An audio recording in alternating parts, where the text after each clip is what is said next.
po itong ginawa na ito ng ating Pangulong Bongbong Marcos sa Bogo City sa Cebu. Para sa akin, ano to parang nananadya itong si PBBM. Parang nananadya siya. Bakit? Sinabihan na nga siya ni Sara Duterte na hindi nagtatrabaho, tapos ngayon magpapakita siya na siya nagtatrabaho na maayos. ah, naku, mabubuwisit na naman dito si Sara. Sasabihin na naman ni Sara siguro sa isip-isip niya, buwisit talaga tong BBM na to. Pal, trabaho ng trabaho. Nakikita tuloy ang katamaran ko. ah, kaya nung makita ko to, naku, mabubuwisit ka ako si ano dito, si Sara Duterte kay PBBM. Here Mayong buntag. Good morning sa inyo lahat. We are back here. Binalikan namin yung hospital, yung pangalawang tent, isang tent city at saka isa pa to. Para inspeksyonin kung na-deliver na natin yung mga pangangailangan ng mga naging biktima na displace, yung mga nawalan ng tahanan nung nakaraang lindol. Kaya kami nandito at maganda naman makita na malaki ang progreso. Malaking itinulong ng Red Cross. Kaya nandito yung ating chairman, the former Senator Dick Gordon. At kung makita ninyo, maraming tent dito galing talaga sa Red Cross, pati yung mga relief goods nang galing sa Red Cross. Ang bilis. After one day, nandito na si chairman Kaya naunahon ko lang ng one day. When you have a good leader, the people will move fast. Talaga naman. So, I'm happy to report na meron na talaga lahat ng nasiraan ng bahay ay meron ng tinitirahan kahit na tent lang muna.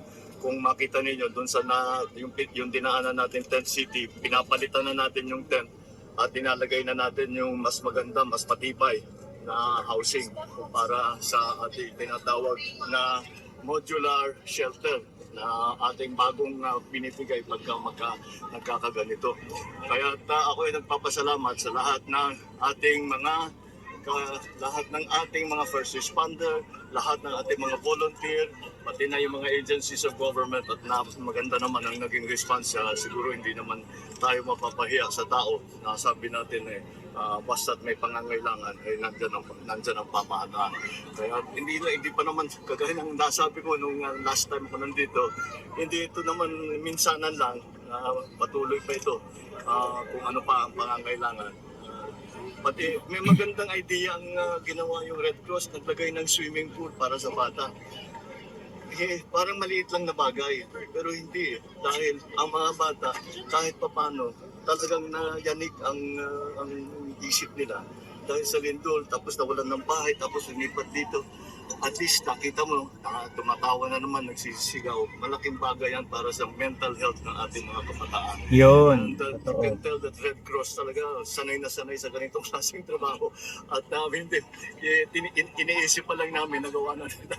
Kaya maraming salamat sa Red Cross, maraming salamat Chairman Rick. So, ganun ang situation report namin dito ngayon. Maayos, lahat ng tao na naging biktima ay meron ng sinisilungan, meron silang kinakain, meron silang kinukuhanan ng tubig, meron silang ginagamit na toilet facilities na maayos. Yun. At lahat pa ng kung ano pa ang pangangailangan going forward ay nakapagbigay na rin tayo pati ng Cash assistance. Cash assistance at saka yung construction materials. Nagbigay na ng construction materials pati ang DSW, ang DSUD. Ang DSUD ang nagbigay ng construction material para masimulan na ng ating mga kababayan na mag-reconstruct ng kanilang mga bahay, yung mga sira muna. Yung mga nawala talaga na bahay, yung babalikan natin. But for now, I think okay naman tayo. We'll keep working to make sure everybody's okay, everybody's healthy, everybody has what they need. Thank you very much. Naku, nakakainis tong ginawa na ito ni PBBM para kay Sara Duterte. Kasi nga naman, imagine niyo po, sa halip na nasisiraan niya na si PBBM, sa halip na wasak na ang pagkatao ika ni PBBM. Heri na naman si PBBM, gumagawa na naman ng kabutihan, gumagawa na naman ng pagtulong sa ating mga kababayan. Alam nyo, itong ginawa ni PBBM na ito, nakita na rin natin to sa dating mga presidente, nakita na natin to kay Pinoy, kay Gloria, kay Digong.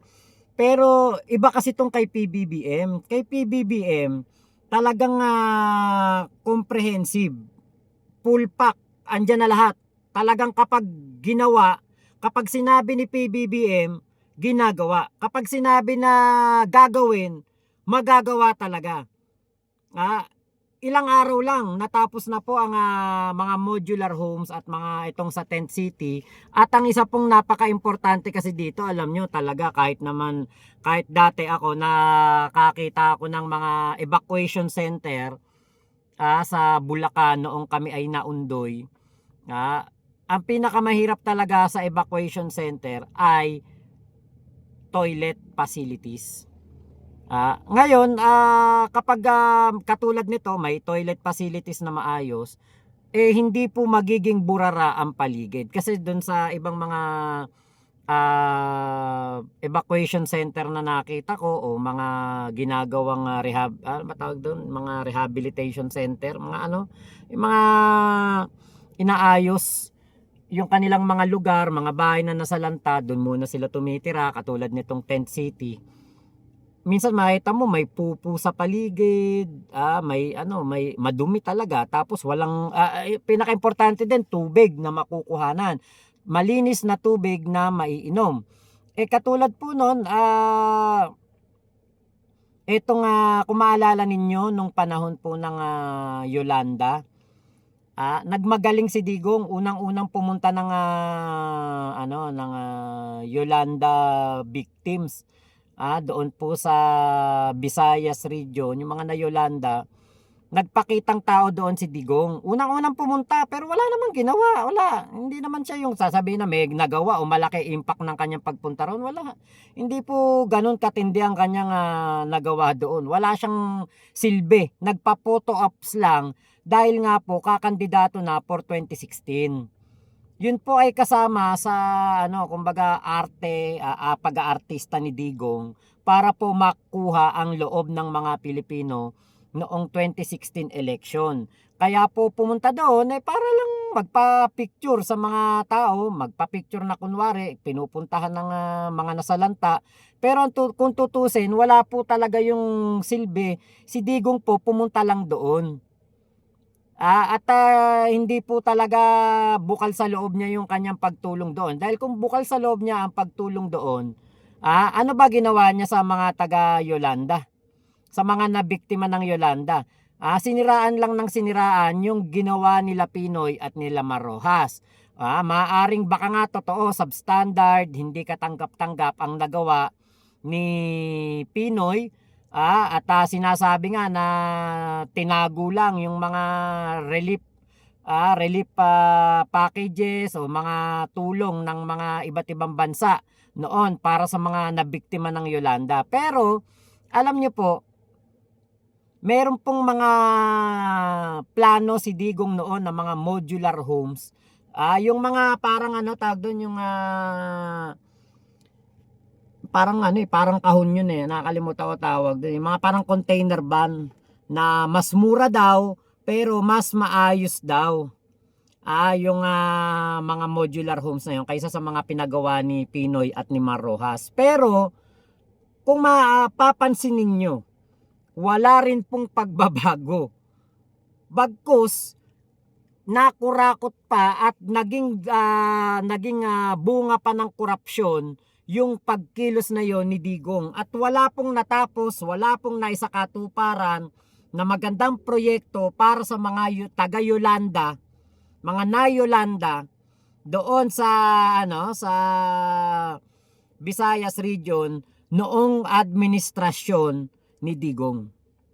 Wala po. Bagkus nitong ang ating Pangulong Bongbong Marcos na ang naging presidente, siya pa po ang nagsaayos ng mga sinimulan ni Pinoy at ni Digong para sa mga Yolanda victims.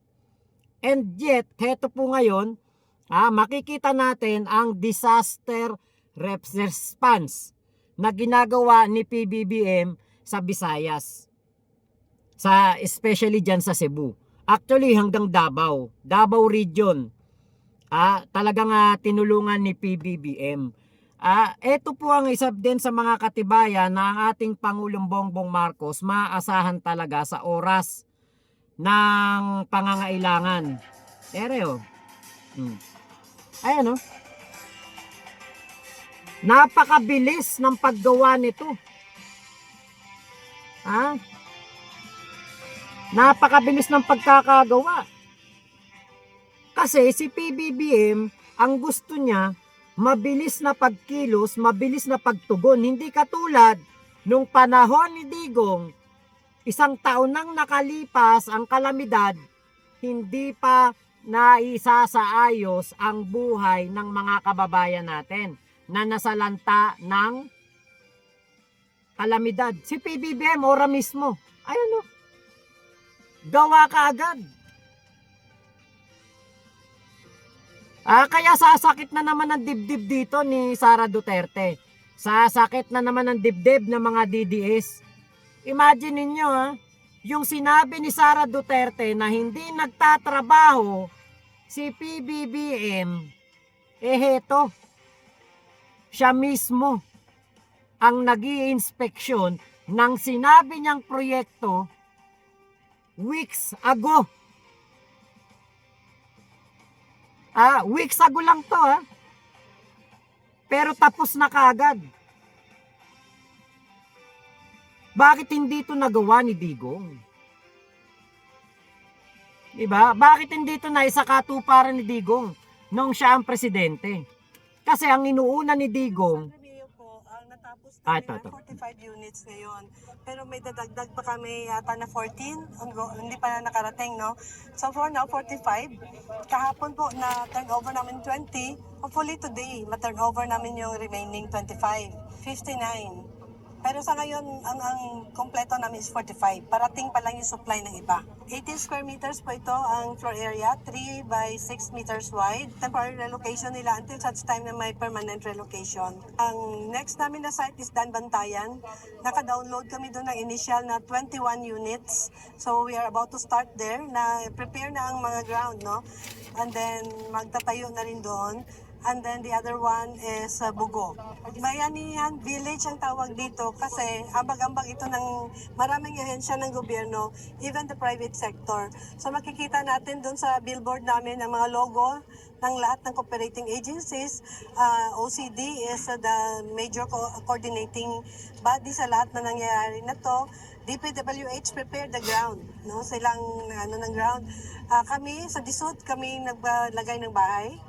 And then, Dole, no? Hindi siya nakasali ang Dole, na-print na kasi, pero malaking tulong po kasi sila nag-provide ng Dole Tupad na mga workers. The Armed Forces of the Philippines po, sila tumulong sa amin mag-unload, mag-load, mag-construct, no? Tumulong sila, naging additional contingent sila sa kulang na tao para matapos ito. So we had the Navy, the Air Force, the Army. We also have help from the Bureau of Fire, the police, marami pong tumulong. And of course, the SWD is the camp manager. Maraming tumulong po. Ang private sector po, yung mga kliyente ng DSUD, nagbigay rin sila ng may 5 portalets dyan coming from SHEDA or Subdivision and Housing Developers Association, Central Visayas. Private po yan. Then may mga na-mock up tayo na bahay, nagbigay din sila ng materials, no? Nagtumulong din sa pag-transport ng mga private sector po, tumulong sa amin. Ito po, tulong ng gobyerno sa mga nasalanta. Hindi tayo happy na may mga sakuna, pero we are happy to be of service, no? Actually, sa DSUD, first time po ito na itong binigay naming tulong, ang modular houses. Dati ibang tulong na binibigay namin, we are not into quick response. Ngayon lang po, very first time ito in the whole country na Cebu. Ito na ngayon, magkita natin yung modular units. And gagawin po din ito ng DSUD at other cooperating agencies sa Davao, kasunod po. There's 965 families here. 260 households located here. And yet these houses, which you see, smart houses, are for yung mga tao that are in the no-build zone. The rest are presently totally damaged houses. So right now, DSOT, together with DPWH, and thanks to the President Ferdinand Marcos, for giving us these houses. We're building, as of now, 67 houses to relocate the people that are in our no-build zones dito sa San Romeo. We're very grateful, no, for the visit of the President, because every time the President goes around, he really gathers all the resources in the national government. I was also the mayor during Yolanda, and it took us weeks before we could get electricity, water into place. Now, in a matter of days, we were able to come up with the water, electricity. It's already in place. This is also with the help of the President, no? And so I firmly believe that we'll be able to surpass and survive this big problem. Hopefully sooner than later. But I am confident that we'll be able to survive. And not only that, it will take us a shorter period of time, because during Yolanda, it took us 6 years before we were able to recover. Now I hope and pray that we can do it in 3. It only took us 3-4 days before the current was able to come back. Problem lang is many of the business establishments, many of the houses, they had to check whether pwede na ba tap to electricity. They got a different source, but they were able to get current into place right away. Thank you to the National Electrification Authority, and thank you to the President. Bagoy talaga mga pamilya. Imagine niyo yun.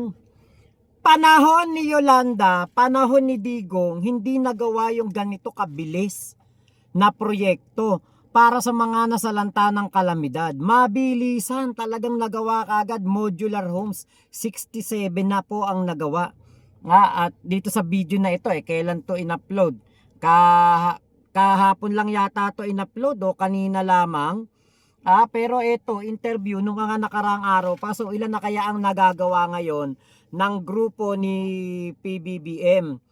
Ang ginawang pagkilos ni PBBM, mabilisan at talagang mabilis na aksyon sa pagtulong sa mga nasalanta po ng kalamidad doon sa Bogo City. Imagine niyo po yun. Panahon ng Yolanda, 6 years daw po bago sila na isaayos. Bago naka-recover ang mga kababayan natin na nasalanta ng Yolanda. Tapos nung panahon ni Digong, pinaasa lang na kunwari, mayroong ginagawa si Digong, pero ang totoo, naging ugat pa ng korupsyon. Kinurakot lang ng mga tauhan ni Digong yung dapat na gagawin na proyekto na yan na para sa ating mga kababayan doon po sa Yolanda. Kita nyo, ito si PBBM, mabilisan talaga ang pagkilos. At ilang araw lang niya sinabi na gagawin yun, gawa kagad. Nabigyan pa ng trabaho yung mga kababayan din natin, yung mga tupad beneficiaries doon sa sa Bogo City sa Cebu. At syempre pati na mga karatig lugar, mga taga Cebu, mga Cebuano, tutulong-tulong na po lahat 'yan. Kaya nga po itong mga kababayan natin makikita talaga na sila po ay merong gobyernong masasandalan. Hindi yung puro bunganga lang. Hindi yung puro putang ina lang ang sinasabi. At galit na galit kunwari sa pagtulong. Pero ang nangyayari, magpe-press release, gagawa tayo ng ganito, gagawa tayo ng ganire. Ayusin natin to. Putang ina nyo, wag kayong harang sa gagawin ko. Yan ang Digong Duterte style. Pero wala walang nagawa. Bunganga lang. Nung si PBBM ang dumating, nakikita natin ngayon ang mas mabilis na pagkilos ng gobyerno. Nung panahon ni Digong, kukwentahin pa, kukurakutin. Teka, magkano sa atin dyan? Hindi pwede. Sinabi ko na sa ano sa live TV natin, sinabi ko na sa Talk to the People, gagawin natin 'to. Magkano ba magiging porsyento ko diyan? Oh. Sige, gagawin natin 'yan magkano porsyento ko? Syempre si Digong, alam nyo, hindi yan kikilos ng walang porsyento. Hindi yan po protekta ng mga drug lord ng walang kita. Hindi yan po protekta ng mga tsekwa ng walang kita. Kaya the best talaga, 'di ba, Joe Pritiso, ng ating Pangulong Bongbong Marcos. Nakita natin na ang kanyang pagkilos doon sa Bogo City, yan talaga ang isa sa napakabilis na nakita natin na konstruksyon ng paggawa ng mga matitirhan pansamantala ng ating mga kababayan. 'Di ba? Yan po ang kabutihan ng ating Pangulong Bongbong Marcos, na hindi po nakikita ng mga bulag na DDS at ng mga bobong Duterte supporter, na pati yung video ni PBBM dumating ng Cebu, o dumating siya, tapos ang ginawa, pinatungan ng audio na may sumisigaw ng Duterte, na kaya pati si Montulfo na fake news. Fake news po 'yon, yung video na 'yon. Hindi po totoo na yung mga taga Cebu sumisigaw ng Duterte. 'Di ba? At syempre yung mga nagsasabi naman na hindi welcome si PBBM sa Cebu. Kung si PBBM po hindi welcome sa Cebu, bakit po yung mga tao ngayon gusto nila na makatira doon sa tent city, or gusto nilang makalipat doon sa modular homes na pinagawa ng ating Pangulong Bongbong Marcos? 'Di ba? Bakit hindi po, kung walang sumusuporta kay PBBM doon po sa Cebu, dapat wala nang pumansin diyan. Ayaw namin tumira diyan. Paggawa ni PBBM yan pero hindi. Ang totoo at ang realidad, meron po talagang mga tao na sumusuporta at nagmamahal kay PBBM saan mang panig ng Pilipinas. At ang mga Duterte supporter, kakarampot lang yan. Katiting lang yan. Sa sokmed lang yan mga kunwari nagmamalakas o nagmamagaling. Pero ang totoo, 'di ba? Tanggapin na natin ang katotohanan. Si Digong sa kulungan na mamamatay. Bulok sa kulungan at magpapasko kasama ng mga gwardiya ng ICC. It hurts. Ang sakit nun. Ang sakit nun, no? Biruin mo yung Pangulo na inaayawan ninyo, tulong ng tulong, malayang nakakakilos, tapos si Digong bulok sa kulungan. Sus Mario Jose. Nakakasikip ng dibdib yun. 'Di ba? Salamat po Beno Gaming. Meron siyang binigay na super chat. Salamat po sa inyong super chat. 'Di ba? Nakakaano naman 'yun. Alam niyo, sa totoo lang, kung ako DDS, kunwari DDS supporter ako, tapos tanggapin ko yung katotohanan ng nabubulok sa kulungan si Digong. Parang napakahirap huminga, no? Napakahirap pong kumilos. Biruin mo yung pinaglalaban mong anito, bulok sa kulungan.